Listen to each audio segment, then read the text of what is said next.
Good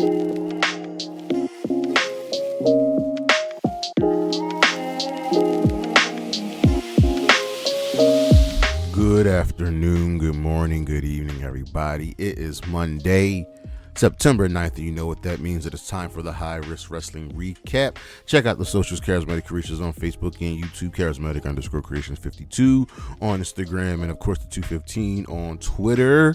Without further ado, and there's a lot of it, let's get into the news. Well, that was quick. Odyssey Jones has been fired from the WWE. Started with a strange removal from the roster page, and there's been no mention of him on Raw, and then we come to find out he has been let go.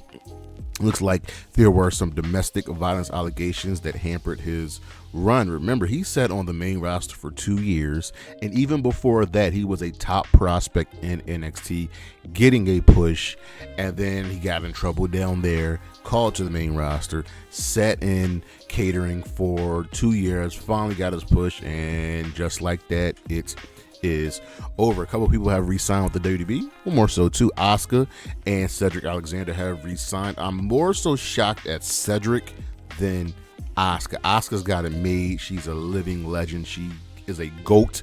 She's done everything there is to do in the WWE. Whereas Cedric Alexander probably could have gotten a better, I'm not going to say more money, but a better push on the indie scene, on TNA. Hell, maybe even MLW or the NWA. So I'm really shocked that he re-signed. There's been a firing in the WWE offices. A long-time member has been let go. That'd be Michelle Carlucci. She was the WWE's director of production travel.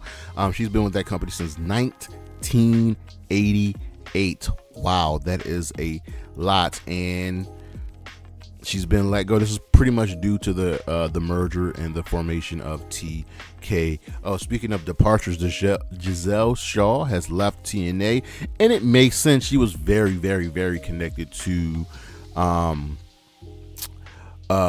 Scott D'Amore. She was his girl, and he supported her. With him being gone, it just looked like the writing was on the wall. Fox's displeasure with the WWE came under two reasons. Vince McMahon's booking was just bad, and they were promised 5 million viewers per week, and they really only topped out at 2 million, and that's pretty much what ended the deal. The deal was only for 5 years, and we move on as SmackDown is moving to the USA. Netflix has dropped the official trailer for the Mr. McMahon docu-series that is premiering this month, September 25th. It is a 6-part series.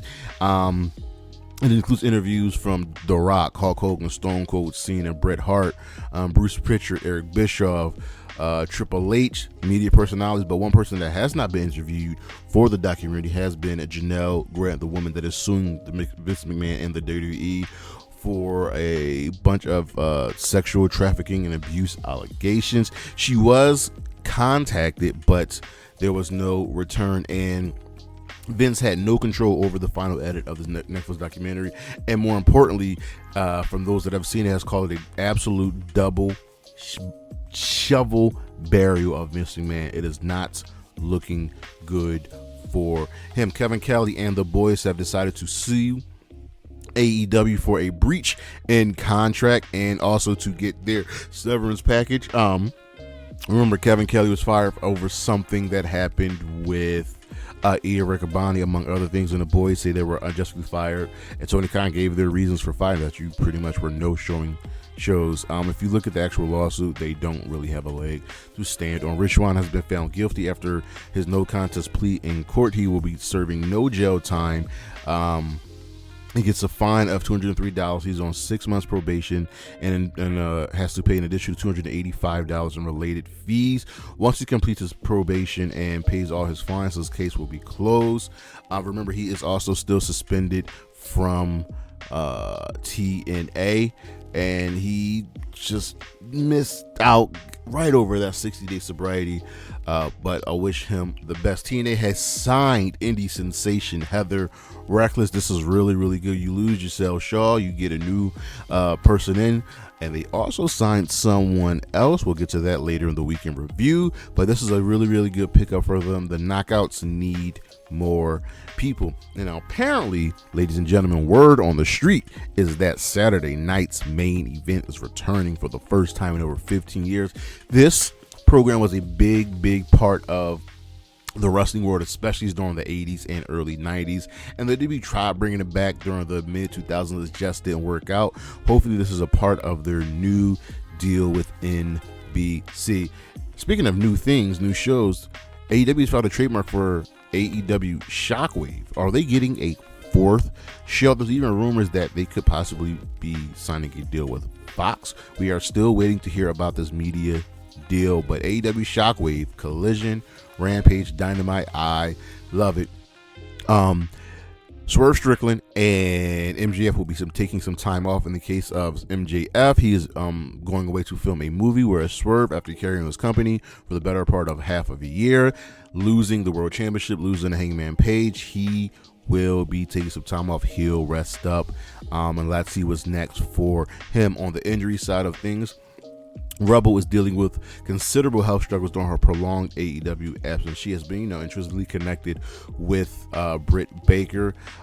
She was hospitalized in May due to a lung mass that was initially undiagnosed, but turned into pneumonia. Additional CT scans found some minor issues that she's addressing. She said she feels better every day, and she's working on coming back. At top, Ring of Honor star suffers another unfortunate injury, and it is the one Shane Taylor of Shane Taylor Promotions. He got hurt but finished the match. Looks like he is dealing with a labral tear, but he is going to, get there, get better. And Ivar promises to return from his neck injury amidst this prolonged hiatus. He is suffering from a really bad neck injury. He's got to sit this thing out, waiting for him and the Viking Raiders to return. But that is the news. That was a lot of news, and we should be right back with the weekend review.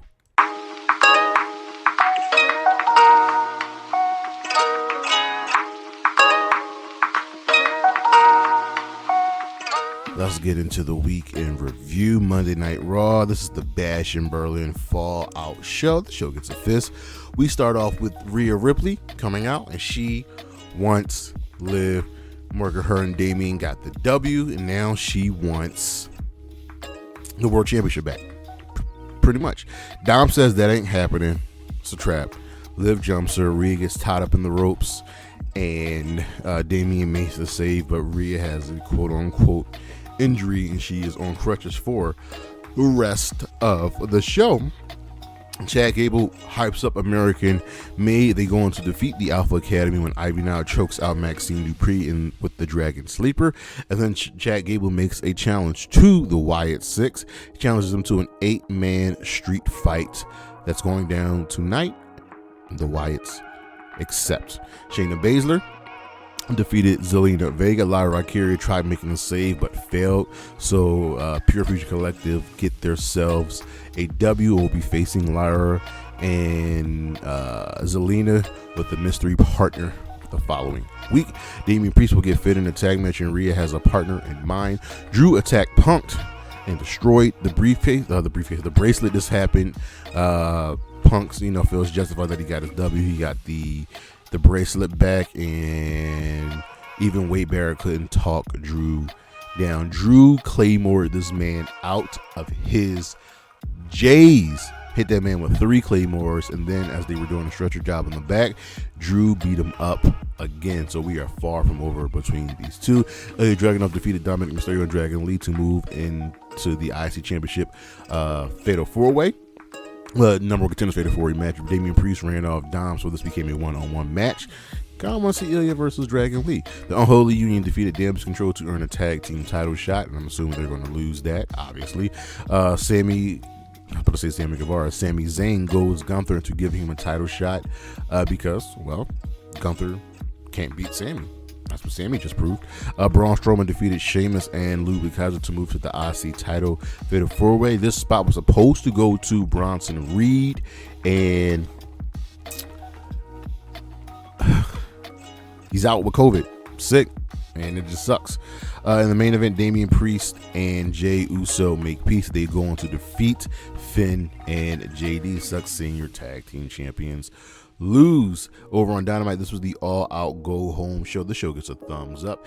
MJF goes Dan Garcia into attacking him and leaves him bloody. Mark Briscoe delivers his usual fun promos for the conglomeration as they all got matches coming up at All Out. And this weekend, Okada defeated Kyle Fletcher to retain the International Championship, and Takeshita stepped in. And if you've seen All Out, yeah, I needed Takeshita Okada feud immediately. Swerve buys his childhood home, wink wink nudge nudge. Jamie Hayter defeated Robin Renegade. Roderick Strong is coming for a hook in that FTW championship. Mox and Shafir arrive backstage attacking people, and he tells in the ring that Darby Allin better not keep him waiting. Chris Jericho wants Orange Cassidy to pay him back for the suit. Remember the Mimosa Madness match? Yeah, that joint was $7,000. Mariah May retained the Women's World Championship against Nyla Rose. Deonna Purrazzo is just getting started. Camille will be banned from ringside for the Mercedes Moné vs. Shida match at All Out. The Elite will make sure the world title comes back to them. And in the main event, the BCC and Pac defeated Will Ospreay, Kyle Fletcher, and Orange Cassidy. The Elite attacked after the match, but failed ultimately. Claudio and Wheeler challenged the Bucks to a tag team title match at All Out. And in the main event segment was supposed to be a contract signed between Hangman and Swerve. Swerve arrived. Hangman didn't. Where was Hangman? He was at that childhood home, and he burned it to the ground while sitting outside drinking a whiskey. Yeah, it got real. Over on Impact, NXT arrives once again. We got other moves going down. The show gets a fist. The system says they will be back on top. Alicia's under concussion protocol, but will find a replacement. And if the Spitfire loses against the replacement and Masha Stamovich, then they'll break up. Eric Young has Macklin's back going forward after, their match. He got some respect from Kushida versus Laredo Kid ended in no contest as Josh Alexander attacked. And then he went on to defeat Kushida. Joe Henry does not like what Alexander did. Jordan Grace holds an open challenge, and answering that challenge, it was Ariana Grace from NXT, and she's the liaison between TNA and NXT. And she introduces Grace's actual opponent, Carmen Petrovic. It was a solid match, but Grace retained. After the match is over, the lights go off. They come back on, and Grace is laid out in the middle of the ring with a pillow next to it. Rosemary's in the rafters laughing. We've seen on NXT Rosemary and Wendy Chu have a little partnership going on. ABC challenges First Class to a match. A new woman is coming to TNA. Who is that woman? Spoiler alert, skip ahead 15 seconds. It is none other than Xia Li. I am so happy for her. She rarely got used in the WWE. She rarely got used in NXT. And now, I've said it before a bunch of times, she would do wonders in TNA. I am so happy she's going to be there. Speedball Mike Bailey congratulates Zach Wentz on his title win and will be getting a rematch at Victory Road. The Good Hands interrupt and lose the tag match to, Speedball Zachary Wentz. Steph Delander tells PCO to stay in the dressing room. Cardona says he owns Steph. He's going to take everything away from her. She says while he was away, she became a star, did it on her own, and he's about to attack her, and PCO comes out, and Zach Ryder, Matt Cardona escapes. The Hardys are coming for the tag team titles. Eric Young beat Jake Something, and then Steve Macklin made the save after Jake Something snap. Heather Reckless is the newest, like we said, TNA signing, and Ash by Elegance doesn't really like this. And in the main event, Moose and JDC beat Joe Hendry and Mike Santana. Nick Nemeth vows to beat Moose and retain the championship at Victory Road. Over on SmackDown, this is also the Bash and Berlin Fallout show, and also the last SmackDown on Fox. So we open up with the Bloodline confronting Cody, and Cody wants a new challenger, not Solo Sikoa. He wants Jacob Fatu, and Jacob steps up, and Solo looks at him, and Jacob steps down. DIY and the Street Profits made the save after Bloodline were about to destroy Cody. Nia Jax confronts Tiffany Stratton about, were you going to cash in last week? What's going on? Tiffany's like, no. Yeah, this breakup is coming. Bayley ended up defeating Tiffany Stratton after Nia screwed up. She was trying to cause a distraction, but it did not work. Tiffany had the match won while the ref was dealing with Nia. Kevin Owens gets a triple threat match against Waller and Austin Theory. Santos Escobar wants the family to step up. Apollo Crews quickly defeated a debuting Giovanni Vinci. I love when they do stuff like this because you always think that the person debuting was going to win. No, remember in TNA, not saying AEW, when Anna Jay debuted and she got all the lights, all the glitz on the camera, and she lost to Abaddon. Good. This is good storytelling. Michin will get a match against Chelsea Green later in the evening. KO defeated Grayson Waller and Austin Theory in a triple threat match. Fox, we had a little recall package looking at the history of WWE on Fox for those 5 years. Remember the Thunderdome era? It's good stuff. LA Knight lays down the challenge for his next opponent for the United States Championship, which answered by both Mello and Andrade, but they got some beef with each other. They got to get to this fifth match. And, well, Knight just lays them both out. Chelsea Green defeated Michin. Michin's another woman who can't get out the blocks, who can't get W's. Yo, Michin, go back to TNA. The Bloodline defeated DIY and the Street Profits in a fatal, in an 8-man tag team match over on Collision. Well, SmackDown got to feel this. Over Collision, this was the all-out go-home show. This actually aired Friday, the same time as SmackDown, and Rampage aired after because All Out was on Saturday. So, Mark Briscoe defeated Lance Archer to move to the Continental Championship match at All Out. The Learning Sheet jumped Ishii backstage, so we've written out Ishii. He did his summer stint in AEW, so he'll be away for a minute.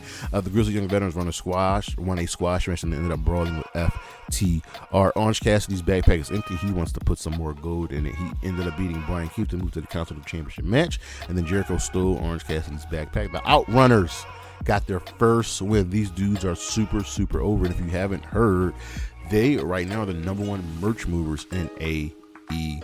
That's what I'm talking about, guys. We had a sit-down interview with Kris and Willow, and Kris says, yes, I came in from injury, and Willow was there. When I won the TBS championship as a friend, as someone I loved, I offered her a title match, and she lost, but we're still good. But when Willow got the championship, she did not return the favor because she's selfish. It was a really, really good sit-down interview. Konosuke Takeshita defeated the Beast Mortos to move to the Continental Championship match. Go and watch this match. It was really good. Saraya and Harley aren't done with the Jamie Hater. Mariah's celebration will be at All Out. Let's just skip to that. It wasn't. She beat up on a still injured Sky Blue, and Queen Aminata made the save. Hikaru Shida defeated Deonna Purrazzo. Mercedes and Camille tried attacking, but failed, and the BCC beat Pac and the Elite in an 8-man tag match. This match actually spilled over into the opening of Rampage, which was really, really good as you keep the people invested and involved. Jon Moxley and Marina Shafir beat up the Outrunners because, keep those egos in check. Queen Aminata won a squash match. Dustin Rhodes, Sammy Guevara, and Hologram defeated the Dark Order. The Bang Bang Bang get into it with the Cage of Acne, so we got a nice little feud starting up there. And the same goes for the triple trios participants for that pre-show with Undisputed Kingdom, Shane Taylor Promotions, Beast Mortos, and Top Flight. The House of Black in a fun match defeated MXM Collection. I enjoyed this immensely. It was just good. I know the MXM Collection aren't for everybody, but they were great. And Ospreay had a great promo to close the show, speaking about Heat and Pac's history. He mentions that, as they were going up through the ranks, Pac before him, everybody kept comparing Ospreay to Pac, that you're good, but you're not Pac. You're this, but you're not Pac. And they had that 30-minute classic in 2019, the only time they've ever faced each other, and there was not a winner. And that's going to change Sunday. It was a really, really good promo. Our matches of the week. Check these out from Dynamite. Kazuchika Okada versus Kyle Fletcher for the Continental Championship. From SmackDown, the Bloodline versus DIY and the Street Profits on an 8-man tag team match. That was fun. It was really, really fun. I don't know what we're doing with DIY and the Street Profits, but we got to get them going. From Collision, Konosuke Takeshita versus the Beast Mortos, and the BCC versus the Elite. BCC and Pac versus the Elite in that 8-man tag match, which was another great match. From All Out, Will Ospreay versus Pac for the AEW International Championship, because why would it not be good? My match of the night, my favorite match from All Out, Kris Statlander versus Willow Nightingale in that Chicago street fight, and of course the unsanctioned lights out steel cage match between Hangman Page and Swerve Strickland.